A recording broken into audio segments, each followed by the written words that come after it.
ওই মহিলা জাহান্নামী যে অন্যের সুখে হিংসা করে, সিরাজগঞ্জে নেই?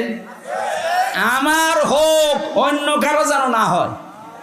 এত হিংসা ভেতরে যে আমার 20 তলা হোক, অন্যের যেন 1 তলা না হয়।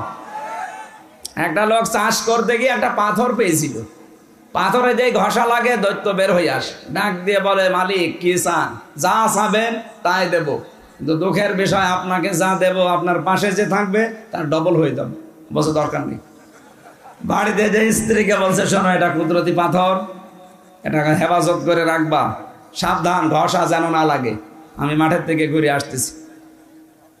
স্ত্রী চিন্তা করছে, নিষেধ করে গেল ঘষা যেন না লাগে, দেখি একটা ঘষা দিয়ে।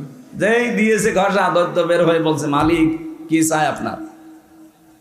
কি চাই মানে? দেখো না কুড়ি ঘরে আছি, আমার 1 তলা বাড়ি চাই। ও তো আর জানে না যে পাশের বাড়ি 2 তলা হয়ে যাবে। যে বলেছে 1 তলা বাড়ি চাই, ওরটা তো ঠিকই আছে, পাশের বাড়ি সব 2 তলা। ও মাঠ থেকে বাড়ি এসে আর বাড়ি চিনতে পারে না। বহু কষ্ট করে বাড়িতে গিয়ে বসে, কি গো সে পাথর কই? বসে ঘষা দিয়ে ফেলিস। তুমি তো ঘষা দিলিয়ে বাইরে এসে দেখো অবস্থা কি কি হয়েছে। তোমার বাড়ি 1 তলা, পাশের বাড়ি সব 2 তলা, পাথর আবার নিয়ে আসো। পাথর ঘষা দিয়ে দৈত্য এসেছে, বলছে, মালিক কি চায়? কি চায় মানে বোঝো না? আমার 1 চোখ কানা করে দে।